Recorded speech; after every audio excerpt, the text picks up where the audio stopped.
Hello friends, my name is Dr. Ekta Sharma, working as a female sexual counselor and sexuality educator at Mediva Hospital.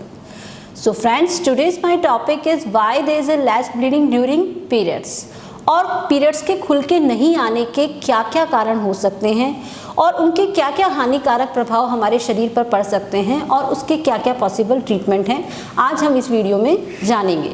सबसे पहले मैं आपको बताना चाहूँगी कि पीरियड्स का स्राव या मेंस्ट्रुअल ब्लीडिंग होती क्या है।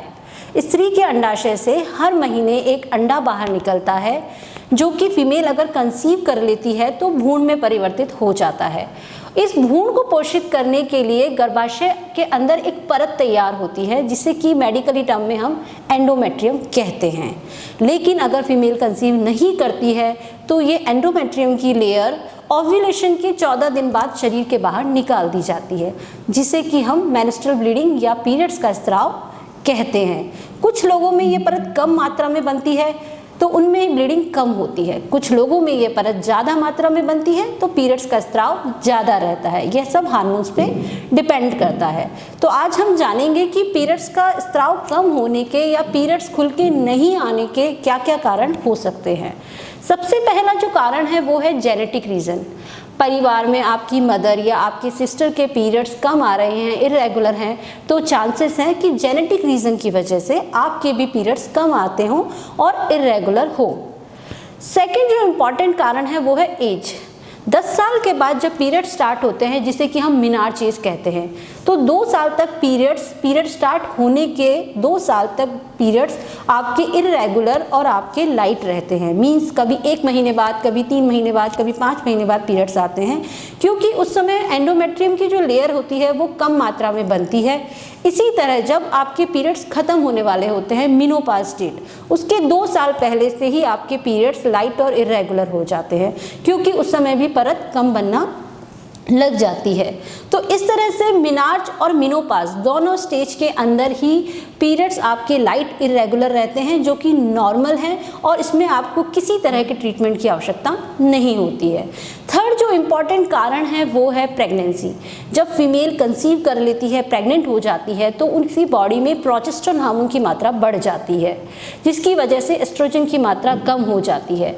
एस्ट्रोजन हार्मोन ही आपकी जो एंडोमेट्रियम की परत है उसके बनने के लिए रिस्पॉन्सिबल होता है। इसी वजह से प्रेगनेंसी के समय आपके परत कम बनती है, आपके पीरियड्स कम हो जाते हैं और या फिर बंद हो जाते हैं। लेकिन जैसे ही आपकी प्रेगनेंसी खत्म होती है, कुछ समय पश्चात ही आपके प्रोजेस्टेरोन का जो लेवल है वो कम हो जाता है, एस्ट्रोजन का लेवल नॉर्मल हो जाता है और आपके पीरियड्स पहले की तरह आने लग जाते हैं, नॉर्मल और रेगुलर हो जाते हैं।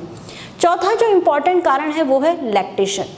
जब मदर अपने बच्चे को फीड करवाती है, उस समय उसकी बॉडी में प्रोलैक्टिन हार्मोन की मात्रा बढ़ जाती है, जिसकी वजह से भी एस्ट्रोजन की मात्रा कम हो जाती है बॉडी में और परत कम बनती है। आपके पीरियड्स लाइट होते हैं, इरेगुलर होते हैं। पांचवा जो कारण है वो है आपका मेडिटेशन।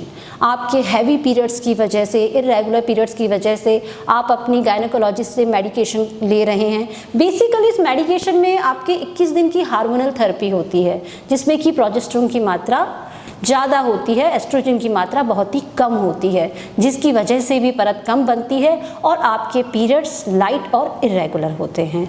नेक्स्ट जो कारण है वो है मिरेना इंसर्शन। मिरेना इंसर्शन, जब आपकी यूट्रस की साइज़ बड़ी होती है या बहुत ही हैवी मेंसेस होते हैं, तब आपकी डॉक्टर आपको मिरेना इंसर्शन की सलाह देती है। Mirena is a intrauterine device जिसके अंदर आर्टिफिशियल प्रोजेस्टेरोन होता है और एस्ट्रोजन कम मात्रा में होता है, जिस वजह से भी परत कम बनती है और आपके पीरियड्स लाइट और इरेगुलर होते हैं। इसके बाद जो और कारण हो सकते हैं उनके अंदर है, जैसे कि आप बहुत ही हैवी एक्सरसाइज कर रही हैं, बहुत ही हैवी डाइट पे हैं। आजकल फीमेल्स बहुत ही अपना वेट लॉस करने के लिए बहुत ही हैवी एक्सरसाइज करती हैं, हैवी डाइट पे रहती हैं, जिस वजह से सडनली उनका वेट लॉस होता है, सडनली बॉडी का फैट लॉस हो जाता है। और एस्ट्रोजन जो हार्मोन है बेसिकली फैट के अंदर ही स्टोर रहता है, तो जैसे ही आपकी बॉडी में फैट सडनली कम होगा, एस्ट्रोजन हार्मोन भी कम हो जाएगा, परत कम बनेगी और आपके पीरियड्स इरेगुलर और लाइट हो जाएंगे। लेकिन हम जैसे ही आप थोड़ा सा एक्सरसाइज कम कर देंगी, थोड़ा सा अपना डाइट इम्प्रूव करेंगी, थोड़ा वेट गेन करेंगी आपके पीरियड्स पहले की तरह नॉर्मल और रेगुलर हो जाएंगे। और कारण है जैसे कि हाइपरथायराइडिज्म, हाइपरथायराइडिज्म के अंदर भी आपकी एस्ट्रोजन की मात्रा कम हो जाती है, पीरियड्स लाइट और इरेगुलर हो जाते हैं। बहुत ज़्यादा स्ट्रेस, बहुत ही ज़्यादा हैप्पीनेस, इस सिचुएशन में भी बॉडी में हार्मोनल इम्बैलेंस हो जाता है और पीरियड्स आपके कम हो जाते हैं। तो इस सिचुएशन में हम सलाह देते हैं कि आप एंटी स्ट्रेस थेरेपी यूज़ करें, थोड़ा मेडिटेशन करें, एक्सरसाइज करें, कंटिन्यूसली योगा करें, जिससे कि आपके पीरियड्स पहले की तरह नॉर्मल हो जाएंगे।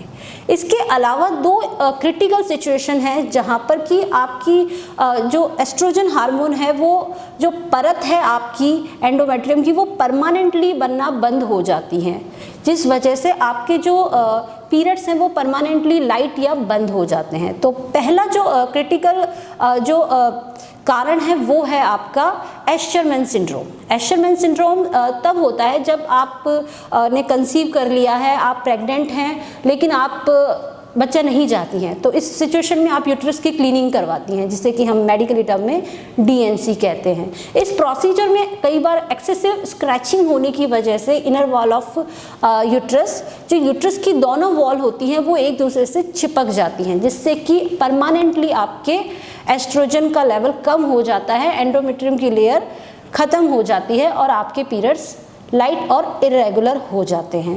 इस सिचुएशन में आपको अपने डॉक्टर से कंसल्ट करना चाहिए, और अगर वो आपके एस्चरमैन सिंड्रोम सस्पेक्ट कर रही हैं तो वो आपको हिस्टेरोस्कोपी की सलाह देती है, जिसमें आप यूट्रस की कैविटी के एग्जामिनेशन किया जाता है।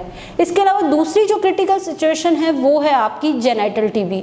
अगर जेनाइटल टीबी आपके है तो इसमें भी इस इन्फेक्शन की वजह से यूट्रस की इनर लाइनिंग परमानेंटली डैमेज हो जाती है, जिस वजह से भी आपका जो पीरियड्स का स्राव है वो परमानेंटली कम हो जाता है या बंद हो जाता है।